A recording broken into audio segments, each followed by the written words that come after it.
Nijuze kivuli cha amani. Leo katika kipindi cha Nijuze nilikuwa na shekhi wetu mpendwa Muhammad Al-Shirazi. Asalamu alaykum shekhi wetu. Assalamu alaykum.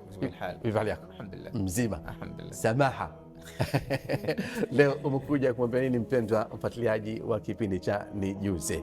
Leo nimekuja kumwambia mpenzi mtazamaji wa kipindi hichi kwamba soma historia ya nchi yako. Ndio. Soma historia ya nchi za wenzako. Ndio. Kwa sababu katika historia utajifunza mambo mengi. Miongoni mwa hayo utajifunza changamoto za kijamii, utajifunza changamoto za kiuchumi, utajifunza changamoto za kifikra, za kinafsi ambazo unaweza kupata utatuzi wake kwa wao walitatua vipi na wewe utatue vipi katika zama zako. Inatosha Sheikh wetu Muhammad, mengine watapata katika kipindi husika. Bila shaka mpendwa mtazamaji, Sheikh wetu Muhammad amezungumza mambo mengi sana. Tumekwenda bara Afrika, tumekwenda huku na kule, ili apate kufikisha fikra ya kwamba kuna umuhimu mkuu kabisa leo wa kujifunza na kuisoma na kuitambua historia yetu na ya mazingira ambayo yanatuzunguka.